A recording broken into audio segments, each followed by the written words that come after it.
Welcome to the Hobby Jogger Podcast, where elite athletes and ham and eggers lace up their stories. We explore the common ground that running creates, from the world-class runner to the hobbyist hitting the pavement, trail, or treadmill. Expect a blend of inspiration, laughter, and the shared joy that makes every step count. Join us on this journey where every run is a story worth sharing.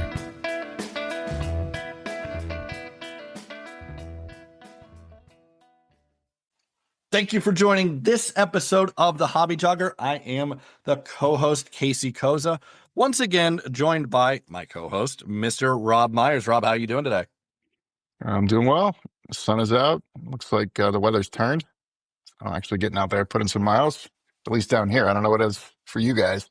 It's 75 and sunny right now. It's going to be 32 degrees and snowing in the morning. So, oh no, some bipolar weather. yeah, not fun. Really hurts the sinuses. But yeah, so gonna do what I can to get out there and run. We'll see. I'm sick of the cold, but that is our guest this week. Back for her second episode. We thank her very much, Abby Herring. Abby, how you doing? I'm doing well. Thank you for having me back. Yeah, absolutely. I get a lot of questions about you, so it's just easier, I guess, to have an episode, then people can get the questions answered. Yeah, you have a lot of fans out there. My girlfriend included. She was like thrilled that you followed her on Strava. She was like, "Oh my God, Abby Herring's following me." I was like, "Good for you, honey. Good for you." I love giving kudos. I love getting kudos. It's a nice exchange. Yeah. It's a great exchange. Rob doesn't give me much kudos. I always try and give it to him. We're working on that in our relationship. So yeah, every once in a while. I mean, you have to do something first, right? Yeah, true. First thing I want to ask you, Abby, you are a former resident of one of my favorite states to visit, West Virginia. This Christmas season, we watched a movie, Feast of the Seven Seas. Have you watched that Christmas movie? It's a rom-com set in West Virginia. I want to say in the 80s. Have you watched that? I'm not familiar with this one, but I'll have to look into it. I love a rom-com. Got it. Yeah, Caleb Bowen also had not watched it. I was a little bit taken back by that none of my West Virginia people have watched the movie. It was really good. I liked it. Rob, have you seen it? No, but it's on the list now. I'm not surprised. I don't think Abby was born when that movie came out. So no, that was set in the 80s. It was recently came out. Yeah. Gotcha. Okay. Yeah. That makes more sense. Yeah, it's an Italian family in a small town in West Virginia. A lot of similarities to Pittsburgh. And I guess this is not going to be a movie review episode, so that's good. The people that care about running and stuff will be happy with that. Swing and a miss for me, Rob. Who would have guessed? Get right into it then. But back to running. And first thing I wanted to cover with you, Abby, is last year's trip to Boston. You were coming off the Columbus Marathon where you qualified. We'll say you qualified there. And ran Boston. What are some learning experiences you got from that trip to Boston that you're going to take back with you this year? Yeah, I think so. Trip to Boston last year, training was a little bit funky. I wasn't necessarily doing any sort of like structured plan.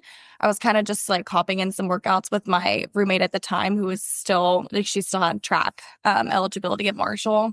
So I would do some of her workouts. It was honestly just like a lot of like mileage with no, I guess, set speed plans. And so I didn't really have any sort of time goal expectation. I just wanted to go in, soak up the Boston energy. You always hear everyone talking about how exciting the crowds are and just running 26 miles into the city and like how surreal it is. So I didn't really go in with much expectations. I had gotten tips from different runners who had gone there before. One of them being like, don't freak out if you're boxed in. Like, it's going to be like that for miles, but like, you're fine. Like, don't try and weave out of people because that's just going to wear you out. And so I started, I can't remember exactly what wave I was in, but I was in I couldn't remember crowd I was in, but I was in that first wave, the red wave. And I just stuck with the group of people. I was in fact boxed in for several miles. But I kind of just stuck where I was at and then um stayed kind of conservative. I went based off feel, not based off of time. I tried not to look at my watch. Um, but I went out a lot faster than I had anticipated that I was going to. And I never really hit a wall, which I was expecting to hit one pretty hard, especially around like, mile 16 through 20, where the series of hills creeps up on you. But yeah, I think training also in West Virginia and just having like the hills, I definitely hit a lot of hills last fall/spring. So the Heartbreak like those series of hills leading up to Heartbreak wasn't as bad as I thought. Now living in a new area with not as many hills, we'll see how that goes this year. But yeah, I was able to take a lot of experiences and just like tips from that. Even fueling too, it was something I kind of struggled um to lock in until Boston. So yeah, definitely going in this year, I'm able to spread the knowledge and yeah, I'm excited to go back. Yeah, and I'm excited. Hopefully, I get to see you up there. I will be in attendance and did not get into the Boston 5K. Apparently, that's very difficult to do. A lottery that I did not win. But oh well. But yeah, I remember I actually looked back, and your last 5K there at Boston was very impressive. I don't know. So you must have. I think you had a fueling issue maybe in Columbus that you clearly got worked out. Got the you know the pains of that, so to speak, worked out. So what changes did you make with that going into Boston, the fueling aspect? Yeah, so I trained a lot with like trying out different gels and just like honestly seeing like what sat well with my, stomach and um even even doing just like 7 or 8 mile runs. I had never like taken nutrition on those types of runs before. But anytime it was a run like over 6 miles, like I was like taking any sort of like fuel like gels to just trying to like train my body to like get used to it. So like even if it is uncomfortable, like okay, like you have to take this. Cause in Columbus, I think it was like mile like 15 or 16, I just kind of stopped. I was like, well, gels don't sound great anymore, so I'm just not gonna take them. And I definitely paid the price at the end. Um, so I practiced a lot on runs and just kind of like forced myself to stick with the plan. But that last 5K in Boston, I know you brought up, I think I was definitely like because I fueled early on, I didn't have like that same positive splits, towards the end. It was a nice downhill into the city, and I was like, okay, I'm just gonna take in the crowds and kind of go for it. So yeah. Yeah, and Rob, when I say it was fast, I think it was like 6:08 a mile. To put it in perspective for us, that's like, yeah, that's That's what I very was fast. just going to ask, is make us feel slow. When you say you No. took off fast from the starting line, like what was the first 3 miles like? What was your pace? Oh, of the whole marathon, maybe like I wish I had my splits pulled up right now. Maybe like 6:30s. Yeah, I did have it pulled up earlier. I forgot because I do some research for this show, Rob. Yeah. As you can tell. But yeah, it was a very fast last 5K. I want to say I had it like 6:05, 6:08. I average it in my head, so math might be a little bit off there, but yeah, very impressive last 5K. So congrats to you for that, Abby. That was fun to watch. Well, I didn't watch you. I watched the results come in of a lot of people we knew up there. So And what was your heart rate? What was your heart rate? Like 140? Oh, I guarantee. I feel like my heart rate naturally is so high. I think like after Boston, I looked and it was like max 210. So like I was definitely feeling it, but I was able to push through. I'd be on the ground with a 210 heartbeat. They'd have to revive me. Yeah. and that's the boxed in is weird. I've played sports my whole life, soccer, rugby, whatever. And I've never had a sport where I had like one in front of me, two on the side. When I was trying to run the 130 up in the Cleveland half, Rob, and a person behind me, and you're like, right, Abby, you feel like you're going to step on someone or someone's going to step on you. And that was what, 6 or 7 miles of that for you in Boston? Yeah, it was definitely the first like chunk of the race was boxed in. Luckily, like coming from a track background, like, where I've started on the line with like several other runners, we're like up to like 25 girls, running a 5K at once. I was kind of used to that feeling. But it had never lasted longer than, 2 laps on the track. So definitely a transition into the marathon for sure. Yeah. And so any other like things for people coming into town that you should know for Boston, specifically me, since I'm going up there and have not planned anything at all yet? I'd be prepared to walk a lot the days before the race. I'm the type of person who, the 2 days leading up to the race, it would be ideal, if you had some time to like rest and recover and do like some like light walking around the city. But I was personally not prepared for how much movement and like steps you're going to get like the days before. So yeah, also sunscreen. I was blistered at the end of Boston last year. Oh, I've never heard that. That's a new one, Rob. We got sunscreen. Sunscreen's important. Very important. They have like little, those hand sanitizer pumps that you can put your hand underneath, like at, I don't know, restaurant bathrooms. They have those at the start line with sunscreen in them. And so as the runners are going to the start line, like you can like put your hand underneath it and get some sunscreen. And I was like, oh, put some SPF on my face this morning, I'll be good. But I should have been lathering because I was absolutely burnt to a crisp at the end of the marathon. I've never, because it's April in Boston. I wouldn't think, sunscreen. I didn't either, but this year I'm ready. Sunscreen, pack sunscreen. So, Abby, did you go to the Oyster House? No, is that a famous restaurant down in Yeah, I think it's the oldest Boston? restaurant in the United States in Boston. So, if Oh, you like seafood, you got to go. yeah. I'll add that to the list. Rob, us Appalachians only eat freshwater oysters. So Yeah, exceptions are made, right? yeah, we don't trust those ocean dwelling oysters. I don't anyway. If you want to fit in. Yeah, if you want to fit in, you got to eat the oysters in Boston. Now, the sunscreen, Abby, brings me to my next question for you. You did some pacing over in the fall for friend of the show, Caleb Bowen. Is he part of the Bargain Boys media? I think I should know that. Yes, Yeah, he is part of the Bargain Boys. Yeah, I thought so. I just didn't want to say it if he wasn't, but I was pretty sure he was. So you went out there and you paced Caleb for a lap around the Javelina course. I did. So it was honestly kind of last minute. Maybe just like a 2 or 3 weeks, like up until the race. It's kind of like whenever we solidified that I was gonna fly out there and help pace. But I had taken just like a little bit of time off of running shortly before then. And so when I found out it was 20 miles, I was like, I don't know if I'm gonna be able to run 20 miles. Like the last time I ran 20 was in Boston, which was, April. And now it's October. And yeah, but I made it through. I made through the 20. Pacing him was honestly so fun on the crewing side.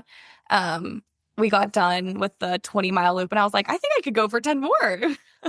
But yeah, trail running is definitely a different breed. I think it was like maybe mile 8. Caleb and I were running and I just like absolutely ate it.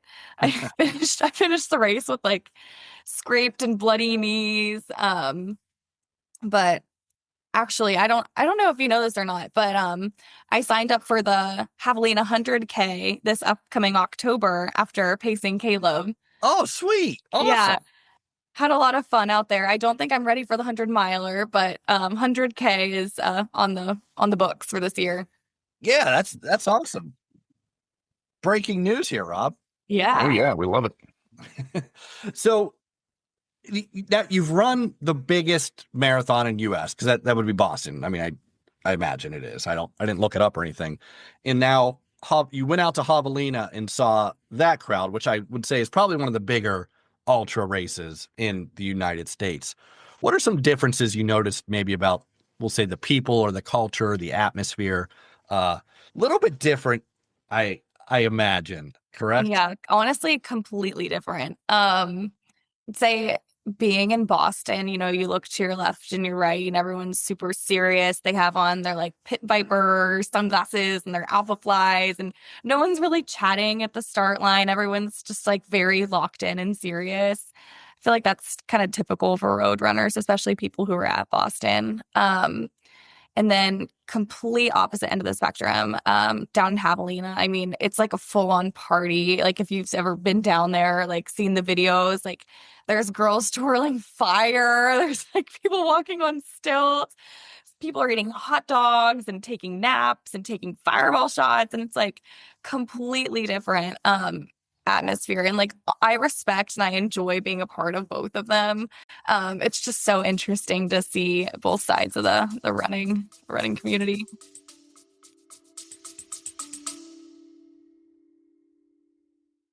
Hey folks, if you're loving the stories, tips, and laughs we're dishing out, make sure you don't miss an episode. Hit that subscribe button so you're the first to know when a new episode drops. And hey, if you've got a second, why not leave us a review? Your feedback helps us improve and keeps this running community growing. Lace up, hit subscribe, and let's get back into the show. What do you always say? You say road running is like the orchestra, and trail running is like a fish concert. Yeah, So true. Yeah, it's pretty accurate. Yeah, that's awesome. I do need to make it out to Javelina to see it. Like it's a cool event. Went to Black Canyon last year. Not nearly as cool, I don't think, as the Javelina. I know it's around Halloween. I think, correct? Yeah. I think that's right too. Yeah, Javelina was just a whole experience. So I don't know how Black Canyon is. I think Dan and Caleb have done that one before. Yeah, I want to say Dan. I want to say I saw Dan in out over in France. I know he ran CCC. Yes, yeah. Yeah, I saw him finish. He finished right in front of me. I yelled at him, "Hey, go West Virginia, guy," or something. He was like, "Someone's here." Wow, that's awesome. But yeah, the Javelina scene, I need to see it. And you crewed Caleb as well. That I think I just need to go experience it because I think it's pretty much chaos in the whole crew area for just hours of the day, correct? It is yeah, I will say it is chaos. I also didn't realize how much planning went into it. So Caleb had, his whole crew, and I mean, they were doing math trying to calculate how much, sodium and caffeine and hydration and just like all the math that literally goes into these races is insane, and just the planning and like careful consideration of every factor. And so I really didn't realize like how much went into that until like I was a part of it. But it is mega chaos, especially whenever Caleb comes in. So whenever he came in, we had people who were putting ice and water on him and stuffing his hat and his arm sleeves. But then you also had people who were like taking the nutrition bottles like off of him and then refilling and putting new ones on and seeing, what he needed. And so it was like mass chaos for maybe like 90 seconds. And then whenever he left, it was like dead silent for like, an hour and a half, 2 hours until he returns. Yeah, that's awesome. Yeah, Rob, we need to go out there and see it in person, I think. Yeah, it's on the list. I'd like to. Yeah, it's definitely on the list. Yeah, and I'll be rooting for you out there, Abby, if I don't make it out. That's awesome. Just you had so much fun out there. You're like, yeah, put my name on the 100K start list, huh? Yes, yeah. My one of my college teammates, Kylie Maston, her and I signed up together, so we're gonna go. I guess just run an ultra marathon in the middle of Arizona on Halloween. So, Abby, is this the beginning? Is this the beginning? Like 5 years from now, are you going to be on and we're going to talk about you in the top 10 UTMB? Ooh, we'll see. I've got to nail down the technicality of trail running. I made it 8 miles on a pretty like stable course, so we'll see after Javelina 100K. I'll bet you'll get the bug. Yeah. So now, will you and Kylie be wearing Halloween costumes for this? Absolutely. We haven't decided what we're going to wear yet, but we're definitely doing this for the fun experience. Yeah, I feel like you kind of need to. You got to be in the spirit of the event. Would be a good thing to do out there. I feel stick with the culture For sure. So that's awesome. Yeah, we're gonna look forward to that, Abby. See how you do it. It is one of the less technical courses, I guess. I don't know. I've never run out there, but you apparently ate it, so it's not to be. I've done. I mean, I did it on the sidewalk here, so Yeah. nothing to be embarrassed of. Happens to the best of us. Yep, happens to the best of us. So the next thing I wanted to talk to you about, your performance at the Charlotte Half Marathon, where you now reside in Charlotte. Yes. So your hometown marathon, you won the half. You won the women's half there down in Charlotte. So congratulations. Oh, thank you. Yeah, for that. That's awesome. That was sweet. I was, scrolling through Strava as someone does on a Saturday morning, and I was like, oh wow, that's really fast. I was like, I'll bet she won. So I pull up the results. Sure enough, yeah, Abby has won the Charlotte half. One, and I liked it. There was I don't know, someone was sponsored or something, and you're just Morning Run Club. Yeah. So what is the Morning Run Club? Let's not bury the lead here. Yeah. So moving down to Charlotte, I, of course, wanted to make some friends who had some common interests. And so run clubs are huge down here. There's one on Thursday morning called Morning Miles, and several, of friends of mine who were in the run club, they just put down Morning Miles was their team. And so I said, what the heck, I'll do it too. Got it. So it's a very official team. I like it. That's my kind of team. Yeah. Very unofficial, official. Yeah. Yep. That's our kind of team, right, Rob? Oh yeah. You don't have to sign on the dotted line, right? Just pick a name, move forward. So that's very much in the hobby jogger spirit, Abby. So we like that. Yes. So you went into official. Yeah, unofficial, official. So you just signed up basically with your friends from the run club? Yeah, pretty much. So I actually got a free bib into the half marathon from my work. And so I really wasn't training for it at the time, I guess you could say. I was kind of just running for fun. And like I said, I joined a bunch of run clubs moving down here. And so I was just kind of dilly-dallying and, going to run club here, run club there. And then I started doing a little bit of speed work with a few of my friends, but again, nothing structured. And so going into the half, I wasn't necessarily planning on running fast, but I think in the back of my mind, I come from a past of, athletics, running in college. So there was a sort of competitiveness within me. Yeah. So I started at the back of the corral and then kind of moved my way forward. And then I was like, oh, I'm here. I may as well try and race it. And so, yeah, the Charlotte half was a lot of fun. Course is a lot hillier than I thought. Definitely on the back end, but I met up with a friend on the course and we kind of ran together. So that definitely helped. Sweet. That's awesome. What was Monday morning like at work when you just get a free bib from work and were people like, hey, how'd you do, Abby? Did you finish? Yeah. Yeah, so the race was on a Saturday I think it was the Saturday race, but I had to work after, unfortunately. And at the time I was working for a running company down here, and we had helped put on the Charlotte half and full marathon. And so it was a lot of getting stuff from the expo, taking it out. So they were all so excited for me, but it was also a labor intensive day at work. So yeah, that's tough. That's tough. And Rob, that was a 5:46 pace half marathon, just in case you were wondering. Yeah. Yeah, I think I quit running. I'm done. yeah. So that's awesome. Yeah, you just moved down to Charlotte, decided to get a free entry into the local half marathon and go out and win, Abby. You've got some competitive drive, I think. I think I see how this Javelina 100K is going to go, maybe. I don't know. But we'll see. Yeah, we'll see. It's a long way to go, 62 miles in the desert, but So you ran the Charlotte half, and then recently I saw you were down in Houston for a full marathon, correct? Yes. That was fairly recent. Yeah, it was January, maybe like the second weekend in January. So about 3 months ago. What made you decide to you were building up with the morning run club, right? Yeah. And you decided that, well, let's just go hop into a full marathon now, right? Did you have any goals or ambitions going into this one?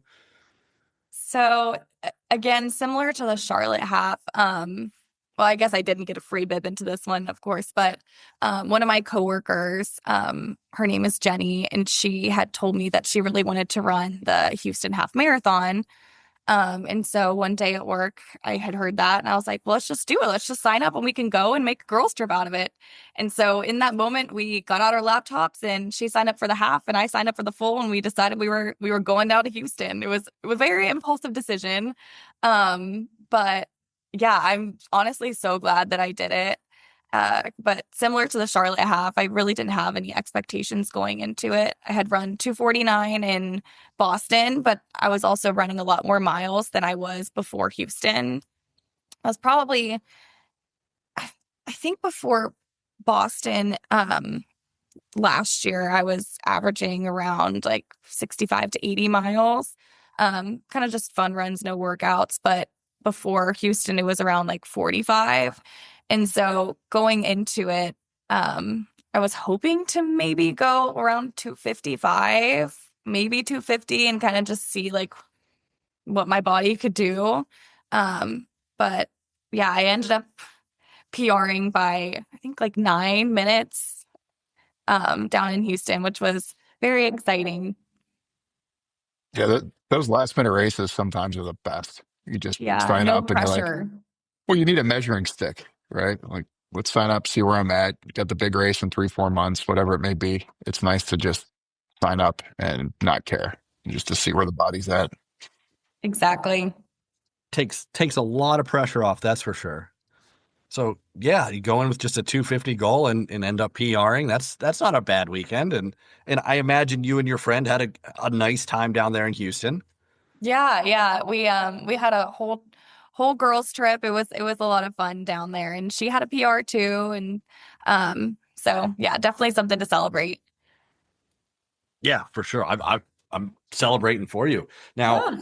uh I did see you posted on Strava that you ran your first 100-mile week. So you have like what, 248 to catch Andrew Glaze, so not much. Almost there. Yeah, almost to catch an Andrew Glaze at a 100-mile week. So you're certainly ramping up the volume going into this year's Boston Marathon, it seems, correct?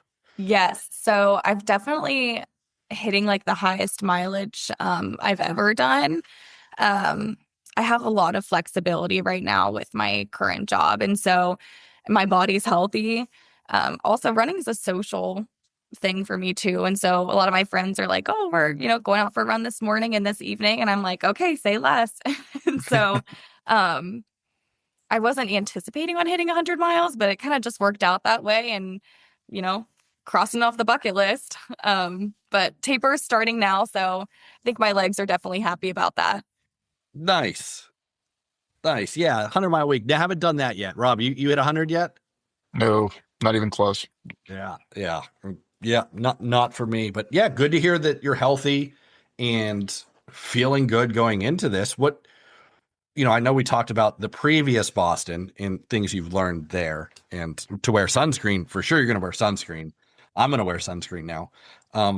But what are you anticipating doing a little bit different, I guess, coming into this Boston, this being your second Boston Marathon?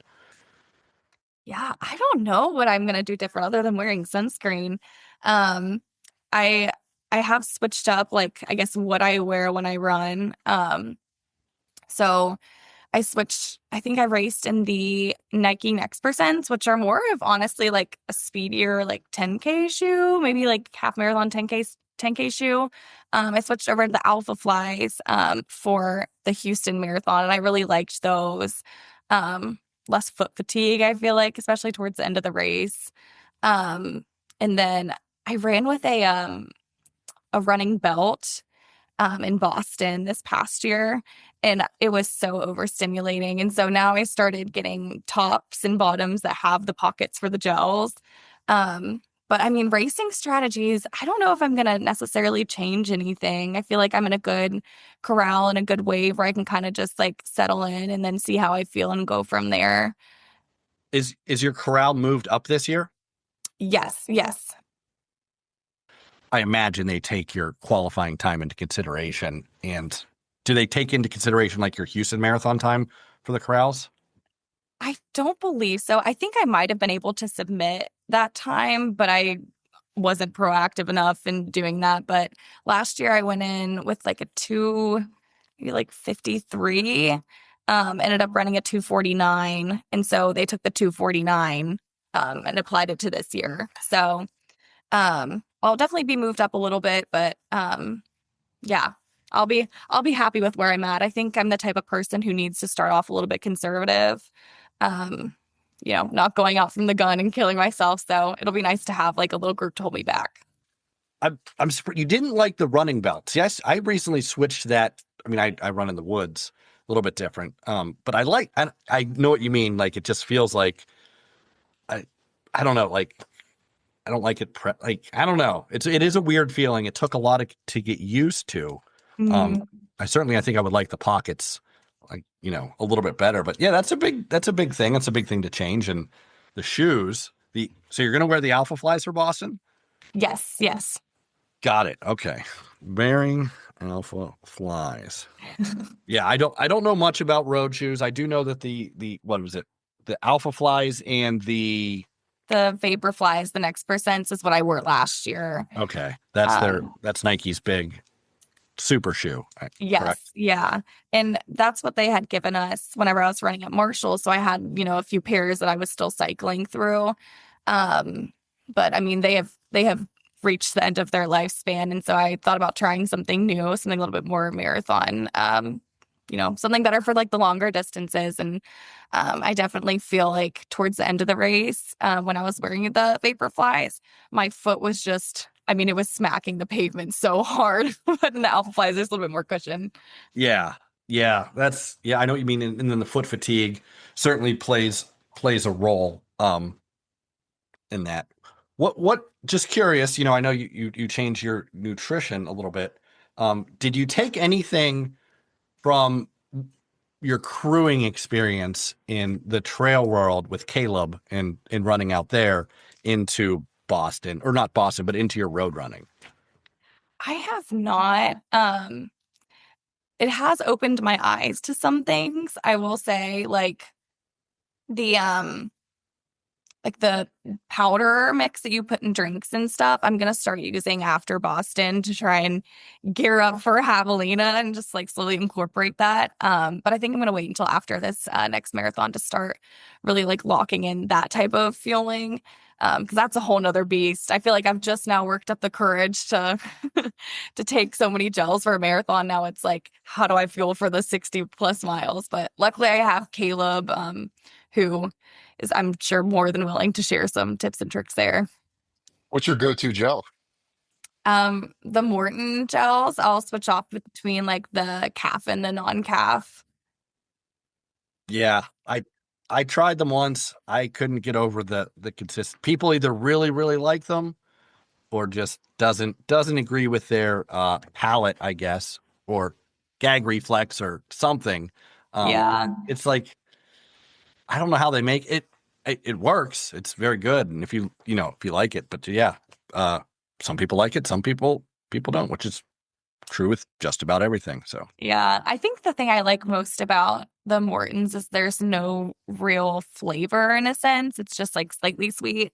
I've tried all the goos, like the chocolate gels and some like the Huma strawberry ones. And after a while, you're like 17 miles into a race. It's like, I have other things to worry about. I don't, I don't know if I can take any crazy flavors right now. So I think that's what I like. Have you tried the Never Second flavorless? You know what? I actually tried one of those for the first time last weekend. I do like those. I think the consistency is better than the Mortons because you can have to chew the Mortons a little bit where they're like jelly like. I think that's what it is for me, they're Abby. just easy to get down. Yeah, I think that's what it is. It's like almost I should be chewing this, Yeah. and I'm not sure, and my mouth isn't sure. And Yeah. So true. But the Never Seconds, the packaging is just so big. So I appreciate that about the Mortons, but I like the texture of the Never Seconds better. So Yeah. Yeah. Never Seconds tastes like it's more water based. Like it's just Mhm. easier to get down. It's not as sticky. Yeah, you don't feel like you have to drink water right after. Yeah. Exactly. Yeah. I do agree with you on the packaging though. It's just like I'm gonna say bulk, maybe okay, it's bulky, yeah. And it's just I don't always rip it off right. And then I'm like with my teeth. Yeah. You know, maybe we'll send Bill Armstrong an email, Rob, and recommend we change that. Yeah, we should. Sweet. So yeah, we covered what you've got coming up. I actually didn't know that you were running Javelina. So yeah, looking forward to that. And we certainly appreciate the update. Have you been on the Bargain Boys podcast yet? I have not. I have not been invited to be a guest. They didn't invite you to be a guest yet? Not yet. I'm waiting for my time. I'm finally who runs that down there? I know Caleb's a part of it. Yeah, I think Caleb, Dan, Logan Kirby, Jack Pennington, and maybe Ryan Ramsby. There's just a group of Huntington guys. Got it. Okay. So all the Huntington guys. I know Ryan, he had the I think I have a shirt from there. He had a clothing company. Roman Run, yeah. Roman Run. Yeah, that was Ryan. I met him out in California. Super nice guy. Yeah. So I'm rooting for them to do well. I need to start to catch up on my Bargain Boys podcast. So give it a listen if you listen to this, listen to Caleb and the crew down there, the West Virginia crew, who I really like because Caleb's one of the nicest people I've ever met. So yeah, but Abby, that's about all I got. That was a lot of information that we covered there. I'm certainly going to be rooting for you and Kylie out there at Javelina, and I'll be looking forward to some good costuming out there as well. Yes, we will definitely come up with something. It's on Halloween this year, so we have to. Oh, is it on actual Halloween this year? Yeah, I think it's on October 31st.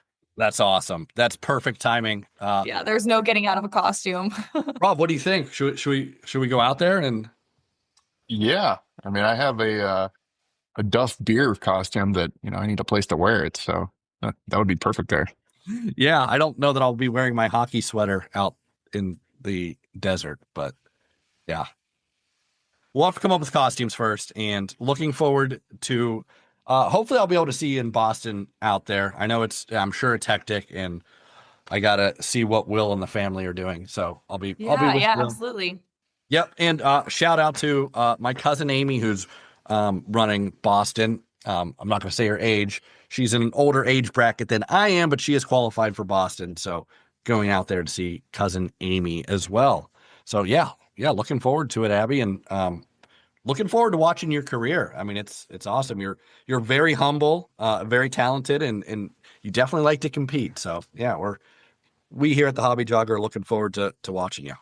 Oh, well, thank you. I appreciate that. Yep. Rob, what do you got for me? Oh, not much. Sounds like a wrap. But before we let you go, Abby, where can our listeners find you? Oh, you can find me on Strava, of course.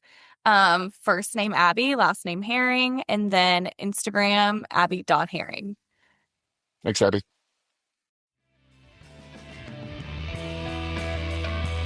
Thanks for tuning in to another episode of The Hobby Jogger. We hope you've enjoyed our conversation today. And if you liked what you heard, don't forget to subscribe and leave a review on your favorite podcast platform. Your support keeps us moving forward. Until next time, keep those feet moving and enjoy the miles.